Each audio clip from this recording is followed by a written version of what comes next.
প্রিয় নরসিংদীবাসী দেশ এবং প্রবাস থেকে যারা ভিডিওটি দেখতেছেন, আশা করি ভিডিওটি ভালো লাগবে। আমি হাবিবুর রহমান রায়পুরা উপজেলা নিয়ে আরেকটি সুন্দর ভিডিও আপনাদের সামনে উপস্থাপনা করছি। আমি এই জায়গাটি নিয়ে অনেকগুলো রিলস ভিডিও আপলোড করেছি। ইতিমধ্যে অনেকে আমাকে রিকোয়েস্ট করেছেন যে একটি লং ভিডিও আপনাদের সামনে উপস্থাপনা করার জন্য। আমি একদম আনকাট একটি ভিডিও আপনাদের সামনে উপহার দিচ্ছি রায়পুরা উপজেলা নীলক্ষা ইউনিয়নের চংপাড়া এই সুন্দর ঘাটটি নিয়ে।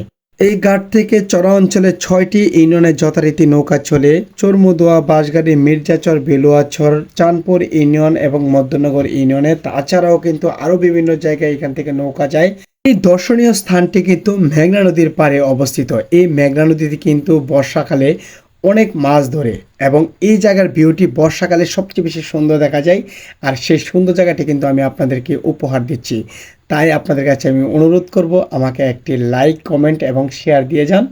আশা করি ভিডিওটি আপনাদের কাছে ভালো লাগবে। আর সেই পাশাপাশি যারা এখনও আমাকে ফলো করেন নাই, রায়পুরা উপজেলার প্রত্যেকটি ভিডিও পেতে আমাকে অবশ্যই ফলো দিয়ে পাশে রাখবেন। তাছাড়া নীলক্ষা ইউনিয়ন টোটাল 2টি ভাগে বিভক্ত ছিল। এই যে নদীটি দেখতেছেন, এই নদীর উপরে এই রাস্তাটি হওয়ার পরে কিন্তু 2টি পার্ট সংযুক্ত হয়েছে। একটি পার্ট ছিল হরিপুর, দড়িগাঁও, গোপীনাথপুর এবং সুটকিকান্দা। আরেকটি পার্ট ছিল চংপাড়া, বেরিগাঁও এবং আমিরাবাদ। সেই সাথেই তৈরি হয়ে গেল সুন্দর একটি দর্শনীয় স্থান। আশা করি আপনার কাছে ভালো লাগছে। সেই সাথে আমি দাওয়াত করছি, যারা বিয়ে করছেন ভাবিকে নিয়ে অবশ্যই এখানে চলে আসবেন। আর যারা বিয়ে করেন নাই, কাউকে আনতে হবে না, আপনি একা একা চলে আসেন। তাছাড়া এই নীলক্ষা ওরিফরে কিন্তু আমার নানু বাড়ি। এই এলাকায় আমার নানু বাড়ি যাইতে এই এলাকা দিয়ে কী যে কষ্ট করছি, নৌকার জন্য ওয়েট করতে হয়েছে এবং মাঝে মধ্যে নৌকা খুব রিস্ক নিয়ে গেছে। এখানে খুব ঢেউ ছিল, তারপরে এখানে খুব ভয় করতো। আর সেই জায়গাটি হয়েছে একটি পরিপাটি রাস্তা, খুবই সুন্দর একটি রাস্তা।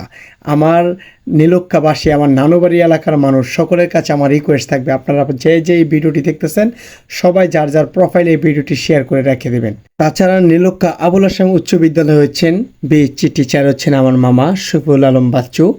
তো মামা, আমার এই ভিডিওটি অবশ্যই আপনারা দেখতেছেন এবং আপনার স্টুডেন্টরা দেখতেছে। আশা করি আপনাদের কাছে সকলের কাছে ভালো লাগছে এবং আমার মামার জন্য দোয়া করবেন, আমার জন্য দোয়া করবেন। আমিও আপনাদের পুরো নীলক্ষাবাসীর জন্য দোয়া করি, সকলেই সুস্থ থাকেন এবং যারা বিদেশে আছেন, যারা এলাকাকে সুন্দর করার জন্য দিনরাত পরিশ্রম করে যাচ্ছেন, সকলের প্রতি আমার ভালোবাসা রইল। আর আমার জন্য দোয়া করবেন যেন আমি রায়পুরা উপজেলার প্রত্যেকটি দর্শনীয় স্থান আমি আপনাদের সামনে প্রেজেন্ট করতে পারি। সেই সাথে আমি আরেকটি কথা বলতেছি, অনেকে আছেন যে ভিডিও লাইকও করেন না, কমেন্টও করেন না এবং ভিডিওটি ডাউনলোড করে আপনার প্রোফাইলে বা পেজে শেয়ার করেন। বা এই কাজটা করেন না, কপিরাইট খাবেন। ভিডিওটি শেয়ার করেন, এতে আপনি ফলোয়ার পেয়ে যাবেন অনেক এবং ভালো থাকবেন সবাই। এবং আপনার ভিডিও মানুষে শেয়ার করবে এবং দেখবে। সবাই ভালো থাকবেন, সুস্থ থাকবেন। আজকে এই পর্যন্তই। আসসালামু আলাইকুম।